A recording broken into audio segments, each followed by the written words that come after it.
All right. Good Saturday morning.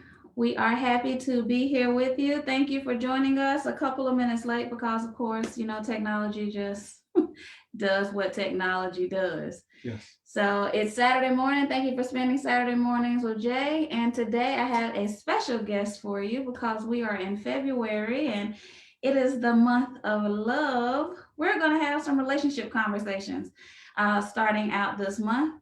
And with me today is the Mr. to my Mrs. J, Walter Snipes. And he is a Walter Snipes MDiv. He does care and counseling for various different reasons. But one of the reasons why he's joining me today is because he does premarital counseling and regular marriage counseling for couples. He serves as our church counselor, and so he finds himself in conversations with couples a lot about committed relationships. And so, because we have also been married for how many 17,000 years. 17,000 years, we're going to have a conversation. Of course, we entered into our marriage relationship figuring it out. Yep. Using what we have watched other people do from the outside and trying to figure out how marriage works. We did complete or go through portions of premarital counseling. So definitely encourage you, if you are considering marriage, to start there. And if you have not got connected with a marriage counselor, definitely want you to make sure you think about your communication. So you're going to need to come back next week when we're talking about communication inside of a marriage. But you want to make sure that you take some effort to put forth your marriage. So, hello, Walter. Hello, Miss J. All right. So, we are going to talk today about 10 marriage myths versus reality.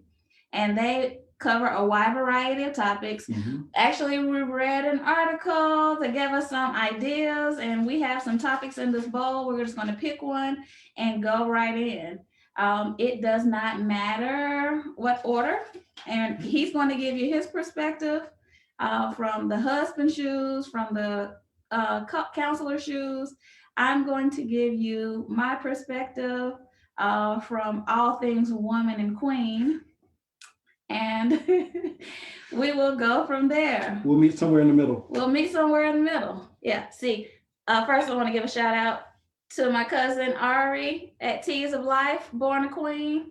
Go copy one. I'll put the tag below. But all things queen over here. Shout out to her cousin as well. Queen of the castle. Happy wife, happy life. Yeah, that's the truth. Not a myth. All right. Okay. So go. I'll let you go. You're going to pick your topic, read the myth, and then you'll start with your perspective. Your spouse completes you.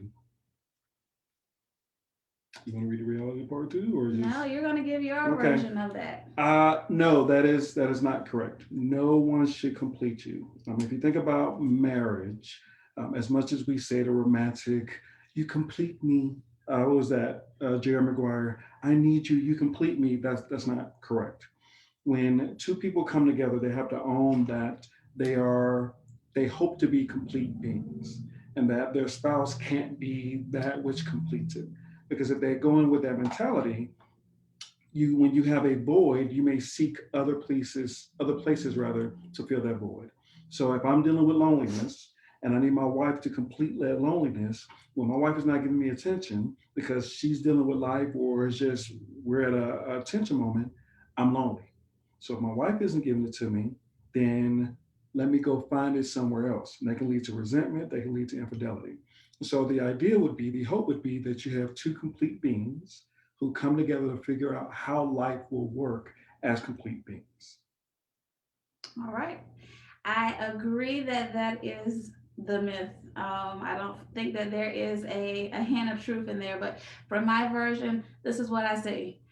You have to be a whole man and a whole woman coming together, because if you are broken, incomplete, etc., you can't show up and be prepared for a lifelong journey with someone if you're missing pieces. So you have to figure out all of your stuff and your baggage. Now, you can do that quote unquote together along Yes. your journey, but you have to realize that your partner isn't going to fill in those puzzle pieces for you. They can't, and you shouldn't ask or require them to do that for you. You need to be whole in Mhm. yourself. You need to be able to stand alone. You need to be able to lead when it requires you to lead. Because sometimes your partner's going to be down, and if you need them to be whole in order to move forward, you're both going to be stagnant. So you definitely need to be a complete person and have done as much work on yourself as possible, on the spiritual realm, on the mental realm, dealing with your baggage that you've and your skeletons that you've dragged along for however many years. Those things need to be as resolved as possible so that you can be whole and complete when you stand at an altar and commit to making the rest of your life's journey with a person. Now, I will say it's important because I don't want people to think, oh man, I'm not, I was listening to Miss J. She said, I'm not perfect, so I can't marry you. No, Not perfect. I didn't say we're that. or I need to be complete, so I can't marry you. We got to realize that we're always growing. We're always on this journey um, to learn ourselves. Who we were 12 years ago are not the people who we are today. Right. So where I was then is not who I am today. I had to learn. I had to yield. I had to pray. So when you're coming together, yes, you need to own where you are. You need to acknowledge, I'm not complete. I have my struggles, and be able to communicate that with your partner, because again, they need to know, and that's not just premarital. That's marital. A lot of people focus on that wedding. It's not about that wedding. It's about how do you make it work in spite of life's changing. So don't, fellas, ladies, whomever, don't attempt to say, oh, I don't have all my stuff, so can't commit to you. No, you can commit. You just need to understand, in your committing, you're committing to your skeletons, your inabilities, and their skeletons and their inabilities. So Right. And you said something really good right there when you talked about it's not about the wedding. And so many people get caught up in the event. mhm. That event is, first of all, not even a required thing. You do not have to have a bajillion blinged out wedding, bajillion dollar blinged out wedding to have a marriage, first of all. So don't get caught up on that event or your worth or your value of your marriage being tied to that. But also, that event is just the doorway, the ceremony that opens the gateway to your marriage. But your your mindset, your commitment level, all of that should have been signed, sealed, and delivered before you even go through the ceremonial part of that. So yes, the wedding is not the marriage, Nope. two different things. Yeah. So don't get caught up on all of that. I'd rather you save your money for things that matter in life than blow it all on a big day. But I'm not your traditional female, so I was gonna say it depends. I know there's some family dynamics in there in terms of the ceremony. You can honor which way you're gonna do it, but yeah, don't get lost in the cake or first song, dress, Hathaway all of dress. that stuff. Yeah. All right. The second myth, I'll go first. Never go to bed angry, or never go to bed angry, whether it's a myth or not. Um, I think that this gets taken out of context and taken very literally. Never go to bed angry, so we're gonna have to stay up all night and work through this, and we can't go to sleep. No head hits the pillow until we are both okay. That to me seems a little abusive. Oh wow. To make someone engage in a conversation that they aren't potentially aren't capable of having at that moment in time. So I don't necessarily think that this is a true thing. I think that you can get to a point where you've made progress. Mhm. You may not be able to make any further progress. And so you need to call a truce and say, okay, we're not going to get through this tonight. We're tired, we're hangry, we're whatever the case may be. can we just put it on pause and readdress this when we have an opportunity to be clear-minded Yep. and out of that level of emotion. Now, I do agree that you shouldn't go to bed huffed up and puffed up, because your quality of sleep is going to just deteriorate rapidly the more pissed off you are when you go to bed. So you have to allow yourself to come out of that emotion, Mhm. come to an agreement where you can take a pause, but don't say we're going to talk about it and never come back to it. You actually owe it to your partner to come back to it at a time when you can talk level-headed. And maybe during that break, during that rest, breakfast, coffee, whatever, your perspective may shift a little. God may work a little in that scenario, which will make the end part of that conversation a little smoother. I think when I feel the word, there's a couple of things that come with that. Don't go to bed angry. I think part of that is to set people up not to feel remorseful if something happens. This is the last way we spoke in this particular thing. Now, granted, I don't pray or wish that on anybody, but I think part of that is to acknowledge you never know what can happen. So always make sure the last thing you say is something that you wouldn't regret or you wouldn't be upset about. So I think there is some truth to that. Thing is like, how do you cease your conversation? Did you cease it on a kiss? Did you cease it on something that you're going to be remorseful about? And it's not just going to bed angry, but in terms of any interaction you have with a person, what is the impact you want for the last statement you just said? Was it intended to hurt? And if it hurt and that's what you wanted, okay. But deal with that, understand that, own that. I think in terms of how we are when we're processing situations, people process at different times. Some people need to process internally. Some people need to process externally. So we have a person who processes internally, someone who's externally. That internal person can just go somewhere, get their words together, then come back to be ready for a conversation. The external person is going to need to say it out loud. And if you're the person they need to process with, then that shows that you're on two different pages. So not going to bed angry, is one of those things that it is not necessarily impossible, but it's saying understand there's more to that.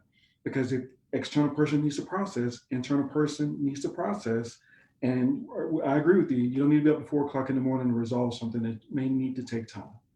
So you need to, in a relationship, create an opportunity or create an understanding. This is not going to be resolved. We want to resolve it. We acknowledge, we respect, we belong together. So we will revisit it at a point where we both feel like we can come to engage and resolve it. So I agree in essence. You talked about internal and external processing, and I think that we are a prime example of an external processor in a lot of cases, okay. And an internal processor where I kind of get quiet and need to think about things, and make sure that my words are reflective of what I want to say and not the emotion. And so I know that when I get quiet, what I'm doing, it might feel like a disconnect, but I understand that I'm trying to make sure I'm engaging appropriately for me. And as I feel like my husband likes to process through things verbally, he's an external processor on a lot of occasions. I just listen and let him get to a point of where he said everything that he needs to say, and then he goes internal, and then we can come back and after we've thought about it. But I'm not going to say, stop, we're not having this conversation right now because I need to go think. No, I want to let you get to a stopping point, and that way I can take all of that input, I can roll it around, and then when we come back together, we can have a conversation that's more thought out, and we can engage on a better level. And it's important that I understand that she's internal, so she needs time, and she understands that I'm external, internal, internal, external. It's very important that you understand your spouse, your partner in this, so that way you both can get to a particular place. Right. All right. Timing-wise, we're okay, right? Because we can be here for 3 hours. Yeah, we're good. Okay. Married people have less satisfying sex lives. Woo! Sometimes this is a myth. Sometimes it's like, what? Is it the truth? I think it all depends. And, part of this starts with premarital counseling and how you're coming in. And if you are thinking, wow, I'm married now, I can do everything that I want, or I have this image of what intimacy or sex is in marriage, and it doesn't meet that, then yeah, the myth is true because you're thinking it's not satisfying because with your wife or with your husband, you're supposed to do everything. You know, you're supposed to have chains coming from the ceiling. You're supposed to have whatever, I mean, whatever your thing is. I mean, we don't have chains. I'm not trying to suggest that. But I'm just saying, just, sometimes when you think, in particular with some, religious thoughts of no intimacy, no connection before marriage, then you create this persona of what it is. And when you come in with that assumption or thought in terms of what it is and it's not there, then you say, you know what? This isn't satisfying. This is not what I thought. I think it's important to understand, like we said, who we were 12 years ago when we walked down the aisle, almost 13, is not who we are today. So as you change, as you evolve, it's important to understand how do you continue to connect? How do you continue to communicate what those needs are? Because we're always changing. I read this book for guys, that I read this book that women, the main thing they want is trustworthiness. If they can trust you, that is the key. If they feel like you are tuning to them, you're listening to what their needs are, that's the key. That would allows them to continue to connect. So it's like, how do I connect? Because guys, is a powerful thing. Connect with your wife, attune, make sure she trusts you. And then as you grow, you continue to meet those loving needs. So when I hear the word satisfying, I think about the physical part of the sexual connection. And I definitely think that married people having less satisfying lives is a myth because um, I'm going to say this just a little blunt. So bear with me if you need to close your ears. Okay. Great sex is great sex. And if you've had great sex, then marriage isn't going to make it less great, or it shouldn't if you are staying connected. Now, you have to understand that a woman has physical needs and also emotional needs.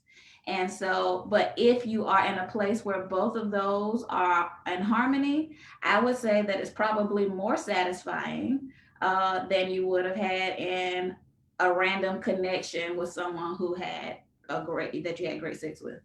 So I would definitely say that your game kind of is upped because in marriage you have the emotional vulnerability. You should. Hopefully, yeah, the physical vulnerability, and if you have a great sexual partner, those things are just going to like multiply. And so that's what I'm thinking. It's the quality of it isn't going to decrease because you're married.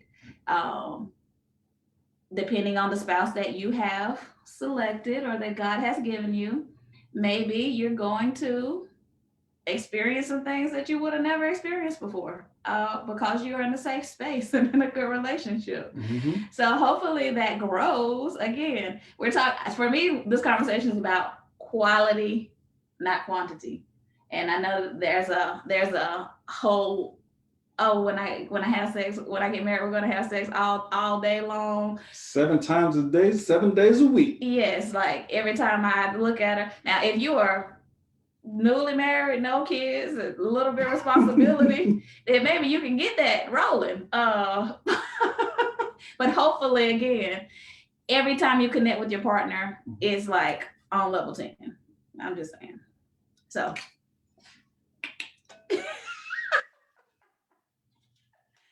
Is it my go? It is your go. All right. All right. Conflicts only stem from the behavior of spouses. Now, let me tell you, the world wants to be in your relationship. Yep. And so I think that this is a myth because there are outside forces that are going to try to interfere. Now, you fortunately have the ability to control that. You set boundaries for your relationship in the beginning so that there is not any question about how far someone can intercede into your marriage later on down the road. And this is how you do that. And I need to tell my ladies this because I think we sometimes get it twisted. But your relationship, especially when you found a life partner, someone who you're going to marry, it has to be treated differently than your boyfriends or your hookups or whatever the case may be. You might have talked about everything under the sun with your best friend or with your mom or with your sister about those guys, right? There is no room for that, or very little, once you find that trustworthy person, but it shouldn't be 10 people shouldn't know about your sex life, about your arguments, about the conversations that you had, and the quote unquote restrictions or things that you're not going to do anymore because you're married that you would have done when you were single. You have to put a barrier around that to protect your marriage because folks want to know, especially, and folks want to know, number one, misery loves company, number two. So Facebook, girlfriends, co-workers, grandma, auntie, mama, all of those people have little windows into your relationship, but your relationship should not be wide open for the world because just because me and you have an issue, we can resolve that. Other people also want a part of it. Now I'm saying Black love is awesome love. Love in general is awesome love. And sometimes people want to understand, how do you do that? How do you replicate that? Can I get some of what you got? But there are some things that need to be guarded. 100% because it will cause conflict. There's people on divorce court every day talking about Facebook messaging, DMs, the work husband / work wife situation where they've let people cross boundaries and that causes conflict. So keep folks out there. It is a myth, and it is a myth because it does not acknowledge. Because when I read it, it's like, where is it? Conflicts only stem from the behavior of the spouses. That there is a lot of assumption, so to speak, that is on the other. So I'm frustrated because what my wife does, or what my husband does, or my partner does, and what you allow externally to impact you. So, like I said, it takes two to tango. Do you allow other people to come in? Now, one of those things that I talk with, couples about is like, how do you define your union? And are you excited about it? And what do your family think about it? What do your friends think about it? Because you give value to who they are and how they impact your life. You look at them as role models. So if you're trying to get married and you're around a whole bunch of single girlfriends or guy friends who like down marriage, then if you try to go to them in the process, they're going to talk to you from their experience, which is, no, I ain't gonna be committed. I'm gonna go do what I want to do. And so you should too. Kind of put me off there. Well, yes, you should too, in the sense of doing kind of what it is. Right. So I think it's important for couples to understand you can't put everybody in your business, because some people like misery love company. Some people want to see you broken up. They're miserable. They don't want to see you happy. They don't understand it. They can't stand it. They don't understand it and they can't stand it. So they're going to try to separate the two of you. And if you allow them to kind of come in, they're going to do it. You're always going to have these forces trying to work against you. That's just life. That's you trying to figure it out. So yes, there can be external environmental situations that put pressure on you. So it's not just the two of you. Remember that. Right. Now you can be the cause of your own issues. Yes. Right? The things that you choose to act on and how you choose to engage will cause issues, but it's not the only source of issues. So don't get that confused. Correct. You can be your own detriment to your relationship, and that's when I like to say, if you chose to be married, then you also chose to adapt and to shift to accommodate a partner. Yes, and be accommodated. Yes, and to be accommodated. Yes, that's all right. It's a conversation. So we wanted to just say it isn't just you. The outside world does play a part in that, but you have the ability to navigate how you engage with the external world concerning your relationship and how much you let them in. Yes. I need to see your phone real quickly. Oh. See, she's trying to see my phone. Trust. All right. Oh, marriage is like a box of chocolates. You never know what you're going to get. That's interesting. Um, I think this one comes across as the assumption of you have no control about the impact of your marriage. And you can't control others, but you can control yourself. And so, yes, I can say if the assumption is everything is outside of your control, that is very much a myth. It is within your control. It is within my control how I connect with Janelle. It is in my control if I raise my voice, if I don't say anything at all. It's in my control if I see that she has a need and acknowledge it and attune to it. It's in my control how much time I spend with her versus work versus the kids versus myself. So there are certain things that I can control. And it's important for people to understand that. Which choice do I make? I control my choices. Can there be external factors that impact a marriage? Yes, there can be. I mean, family dynamics. Um, whew, I mean, infidelity. I mean, there's a lot of things that can impact. You know, um, my mind is going down the majillion of ways. A majillion is not a word nor a number, but the majillion, million, billion, gazillion, whatever, the infinite number of ways that it can impact. So that is a myth. Life is interesting. It is spicy. It is an excitement. It is one of those things that you can choose what adventure you have, but you still have control and choice. All right. She says that marriage is kind of like a box of chocolates, Mm-hmm. but in accepting your spouse, hopefully it's your favorite types of chocolates, Okay. right?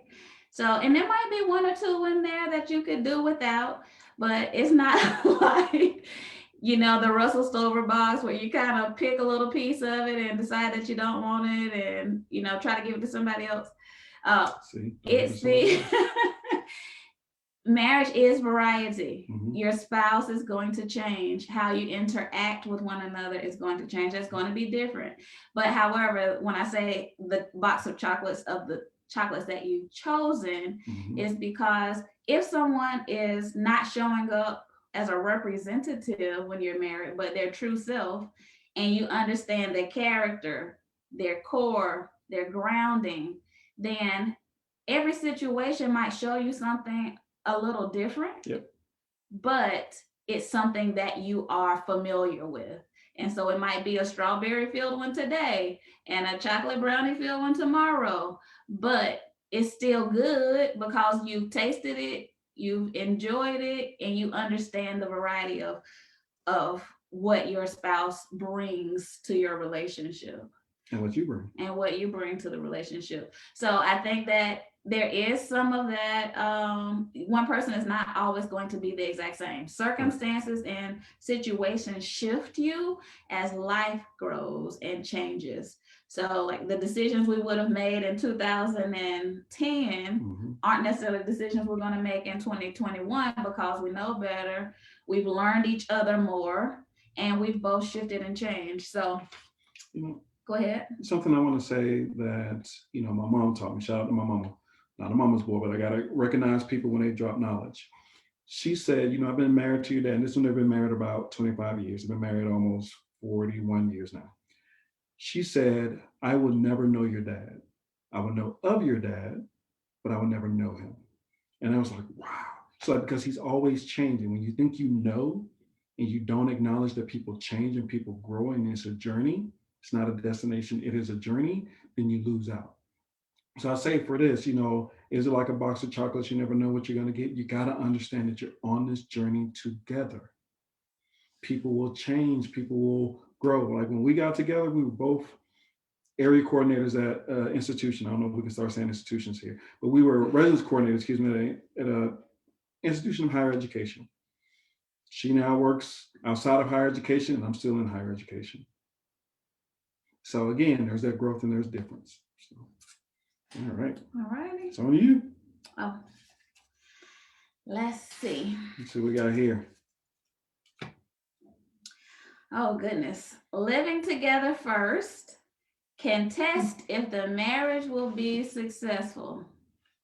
My grandma said that's shacking.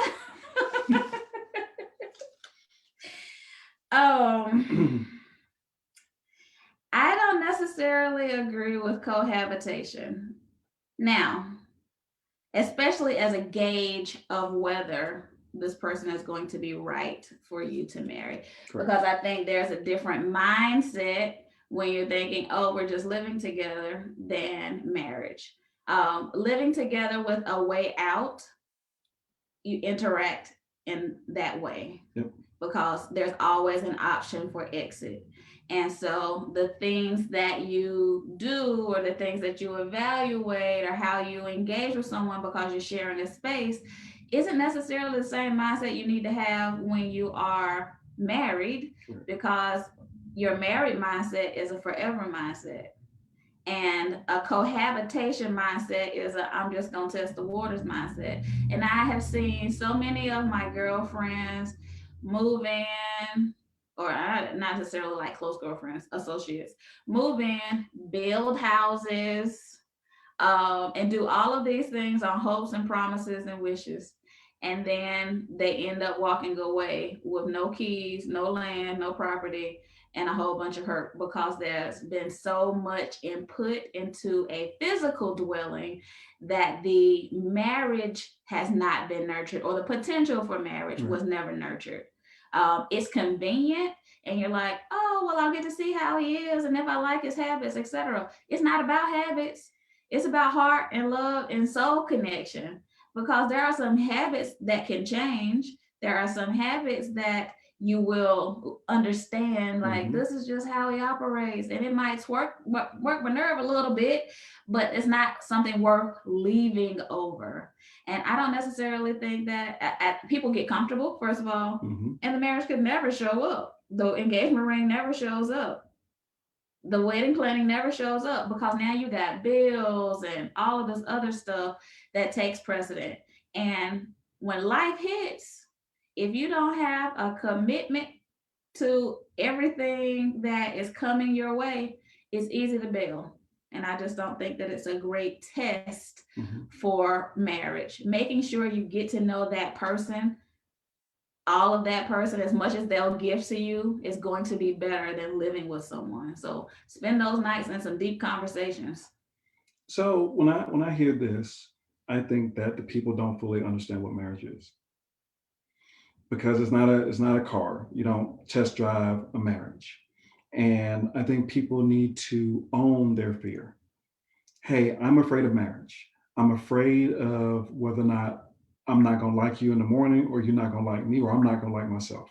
I'm afraid that if I'm always around you, like when you're at your space and I'm at my space, I know how it feels, but what is that going to look like? So I'm afraid if I marry you, I have no way out. So I'm trying to create that environment for me to have a way out. That's not marriage. Again, I told somebody that marriage for me, and this may sound romantic, it may not, that I'm the author of my life.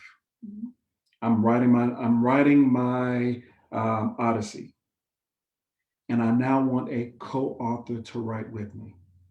Because once they become my co-author, I can't say, oh, they didn't write it. They didn't write anything with me. No, I have to acknowledge that they are. So how do I connect this back? Because people are like, what are you talking about writing novels? No, what I'm saying is, when people say, I want to be with you, you're the one I want to be with in my life, and they don't acknowledge that the cohabitation is an acknowledgement of marriage, and a failure to acknowledge, again, the nervousness. And I say it in that way because, hey, I want to be with you. I want to live with you. I want to see you in the morning. I want to see how you go at night. Or I'm lonely, so you're feeling a void for me, but I don't want to own that I want to marry you. I don't want to own that, depending on who you are, I want you to change your last name, or for us to legally be committed. And so the shacking piece to test out marriage, no, that means you don't fully understand what marriage is, because you ain't testing out anything. The question comes down is, do you want to be committed to that person? And if you want to be committed to that person, then yes, commit, marry. We were looking at, I think, Ready to Love, one of the reality shows. I don't want to start name dropping, people come looking for me. and they were having a conversation about, the idea about marriage. And one of the people were like, nah, nah, nah, I'd rather just live with you but not marry you. For me, that means that you don't fully understand what that means. You don't. And so people are going to do what they're going to do, and you're going to do the choice that you're going to do. You know, if you say, I want to be with this person to see it, that's your choice. I wouldn't support it. I would say no, because in that case, you do get comfortable.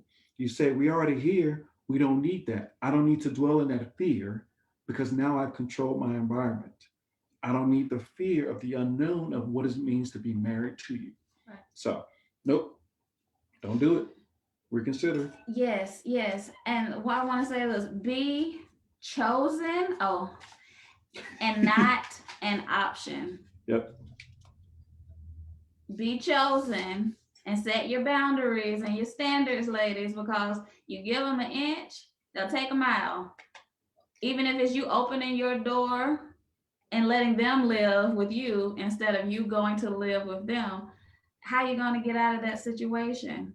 How are you ever going to afford not to say, oh, you have to marry me now? Mhm. No, don't crack the door open. Don't even entertain that until you have been chosen.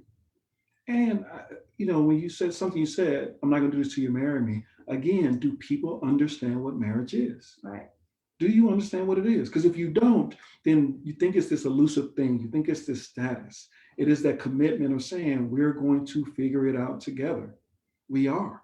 It's more than just the coming down the aisle, the wedding, the music, whether or not you got it legally or you burned it off some CDs. Don't look at June 7th, 2008.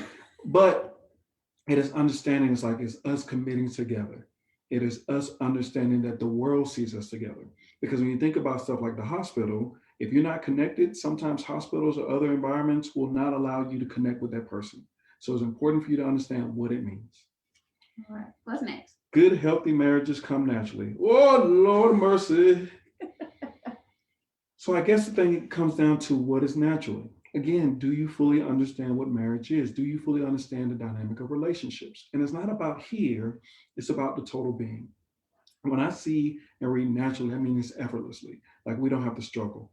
No, sometimes there are struggles. Think about school. There were subjects at times that came natural to you. Like, ooh, I was a math whiz, so math just came. But I had to struggle a little bit in English, or I had to struggle in social studies. Or, if there's sports, hey, I'm a great football player, but I struggle at basketball. And I say that holistically to say, in marriage, there are gonna be things that you two connect on. That's part of the reason you were married. There was things that you looked at. It's like we connect so well on these things that we kind of forgive the other things that we don't connect well on. Well, those other things you don't connect well on are a part of that marriage. It's a part of that union, and you got to be able to understand that sometimes things will be effortlessly, queening effortlessly. There'll be things that you have to do. Shut up. Um, that's not going to take as much time or as much energy as, or it's going to pull from you. And there's going to be other things that are. And there's gonna be times when even the things that you do well need a little boost, need a little time because if you're exhausted and you can't talk and you used to talk so easily, you used to stay up to 2 or 3 o'clock in the morning just talking about life and the stars. And now you got two kids, one's 11 going on 37 and one's 7 going on 72. Then no, you can't stay up late to have conversations because they're right there looking at you. What you doing, daddy? Go to sleep. No, daddy, I ain't going to sleep. Okay, you on a tangent. I'm joking about the other part. But again, it's showing the fact that you got to work at it. You got to work because you also change. Right. I definitely agree that there are pieces that are going to come naturally. Mm-hmm. That's what chemistry is. Yep. That's what a destined, fated love connection is. It's going to come naturally. Yep. But there are so many pieces of people, there's so Mhm. many characteristics that make up a person that some of it isn't just going to jive.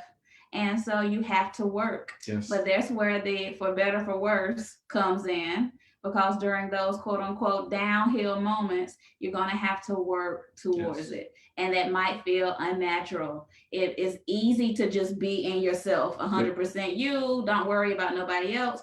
But when you connect and you are attached to someone, when we talked about earlier, making an allowance or making a accommodation for your partner, that is sometimes going to feel unnatural. Yep. I don't want to do that. That ain't who I am. But my spouse enjoys it. Yeah. So I will.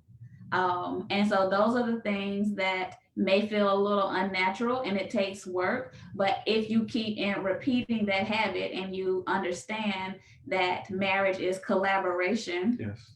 then you understand I give a little, I get a little, and I give a little, and I get a little. And you're both in that exchange. You find yourself in a space of just peace because this is the person that you chose and this is the person that's chosen you. And so it is going to be natural, some of it. You shouldn't have to work hard. It shouldn't be worked every single day for 900 years. Correct. It shouldn't be that. But there is some work you're going to have to do. Correct. You got to work for it. All right. Let's see what you got. What you going to pull up? Yep. Oh, yeah. 2 more left, guys. Thanks for hanging in there. This is probably one of our longest episodes, but we definitely wanted to take our time here. Mm-hmm. This thing says your love life is neutral, meaning that whatever happens in your love life doesn't necessarily affect other parts of your life. And I'm going to say the no, because we show up everywhere our whole selves. Yes. We bring our stresses, our worries, our joys, our accomplishments everywhere we go. And so when your love life is good, honey, I'm sure you've seen some people bouncing in the office. Good morning. Things are well. Yep. Awesome. I got roses yesterday, and they're on cloud 110. Yep.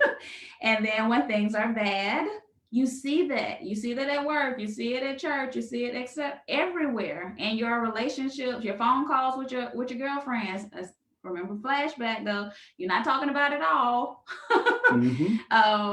It isn't just a neutral space. It impacts everything. It impacts how you show up in the world. Because that is the person you allowed to be the closest to you. You've given them permission to your whole self. Yep. And so when there is a disagreement or a rub there, you feel a little off kilter. And so it's going to impact the other things. And it'll probably stay at the front of your mind more than other stuff. You're going to be distracted because you're like, how do I fix it? If you're committed to this person, how do I fix it? How do we get back to good? And so you'll probably be preoccupied and not fully present until your partner and you are back together in harmony.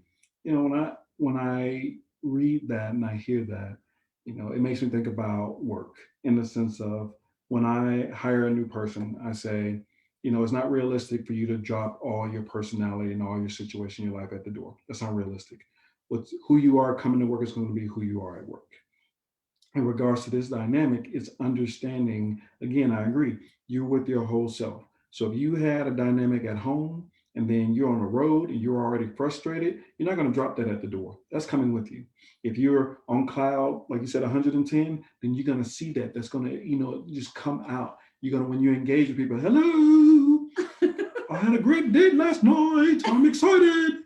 You're going to share that. You're going to want to share that. So when you think in the assumption that it's just neutral, that it's not going to connect with other people, that's not realistic. It's not. There's going to be some aspects that you can control. There's going to be some aspects you don't control. Sometimes you can go into a place and it's just a spirit and an aura around you of people who are just like, hey, I'm reacting to how you feel. That they may say, I don't even know you're married, but I see a peace and an excitement with you or a happiness with you, and I can't stand you. Or I love you because you're glowing. Because again, it's understanding that whatever goes on here is going to go out. What's on the inside is going to come out. What's on the inside of your marriage is going to come out. What's in the dark is going to come to light. So, yeah. All right. Alrighty. What else we got here? Healthy marriages are conflict-free. The devil is a lie. Again, do people understand what marriages are? As you change, as you grow, you're trying to figure out the world. You're trying to figure out life. You may, for most of your life, like the particular ice cream. I'm going to use the ice cream thing I talk. And then, you like butter pecan or pecan, depending on where you're from. And then all of a sudden, you just don't like it anymore. And not that you had a bad experience, you just don't like it because it reflects that you're growing, you're changing. Who Walter is as a single 20 something year old is different than who Walter is as a 43-year-old dad of two. So as Walter grows and as Walter is learning more about himself, there's going to be times that when Walter and Janelle are going to go smoothly or they're going to bump heads. As Walter and Janelle's relationship change and grows, Walter and Janelle in two different apartments versus how we figure out how to get things together. Like I used to have this huge trash can. And she's laughing because I miss my trash can, but I used to have this huge trash can. It's like, man, just throw all the trash in it. I mean, it was like a 30-gallon in the kitchen. And we didn't, fight over it, but it was one of those things is like, as we continue to grow, I had to learn, we had to both learn why that wasn't necessarily appropriate. Now, for those who just said, man, you got punked. No, the point I'm trying to make is we changed and we grew. But there was some conflict between that because I didn't want to give up my trash can because it was my trash can. But again, in that conflict, we grew. So yeah, you're gonna have conflicts. They're gonna be about trash cans. They're gonna be about cars. They're gonna be about whether or not the Falcons are better than the Panthers. I mean, you're gonna have conflict, and they are. Absolutely. She just said it. She's a Panthers fan. She just acknowledged that the Falcons are better. Thank Oh you. gosh.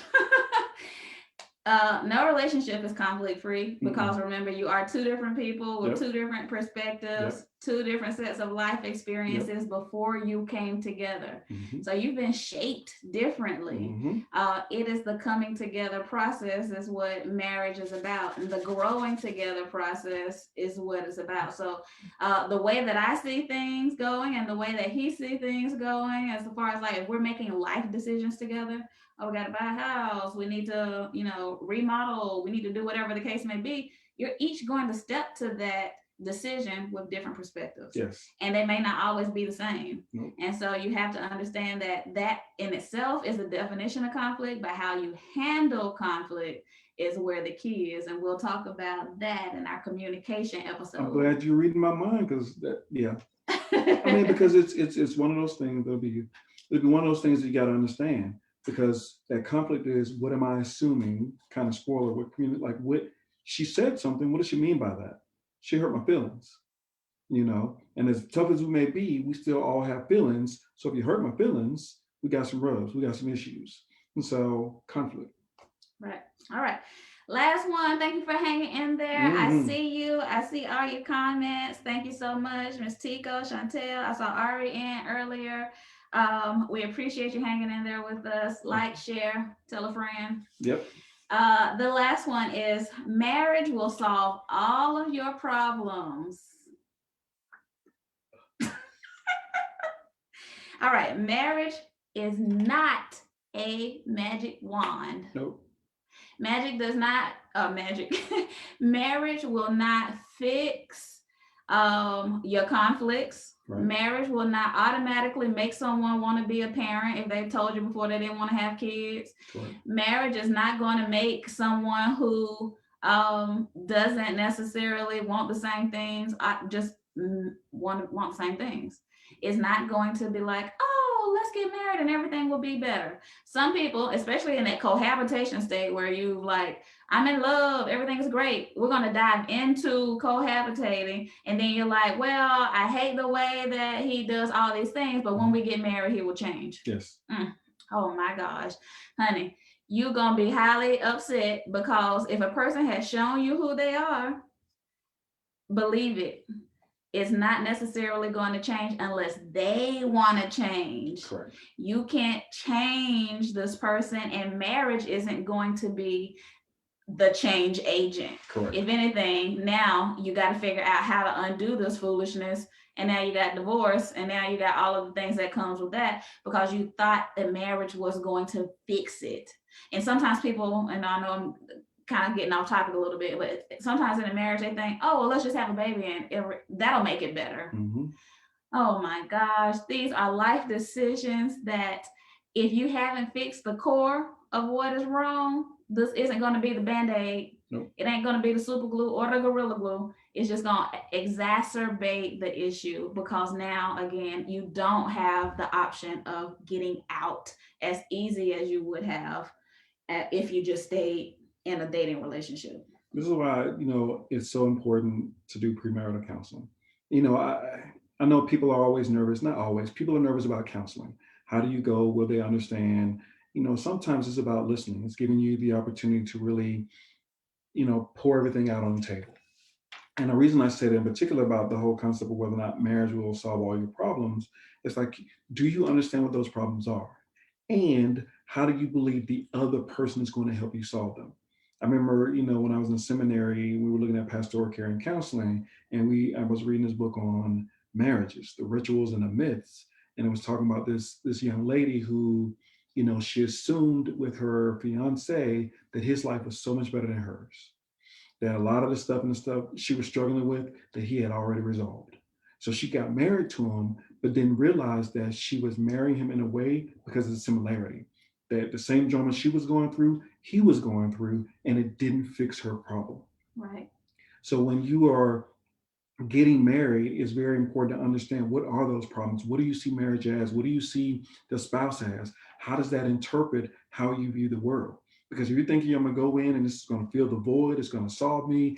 I'm cheating with a whole bunch of people. So if I get married, I'm not gonna cheat anymore, or I'm lying, or I'm not connected with God. So if I marry her, she's gonna connect me with a God. No, if you put all this stuff on it and that's not what it is, it's not gonna work. So no, marriage is not going to fix all your problems. It's not going to solve everything. But again, it is a blessed journey. And I say that both spiritually and life-wise, in terms of two people coming together to make it work, to figure it out. Exactly. Marriage doesn't do it. Mm-mm. It's the work that you do, the conversations that you have, the Yep. getting to the core of Yes. where those issues are, Yes. and finding common ground Yes. is what's going to fix it. But marriage is not the bandage. And if you think that in any inkling of your mind, dark crevice, I would advise you to reconsider. Yes. Because if you can't work it out before being married, it's going to be more difficult because you just signed up to take me as I am. Yes. And Say that again. You knew how I was before we walked down the aisle. So now why you want me to do something different? You knew. I showed you, and you still chose to marry me. So don't expect marriage to be the reason why I decide to change now. If they wanted that, they would have changed before. But again, that's an individual change in itself is an individual decision.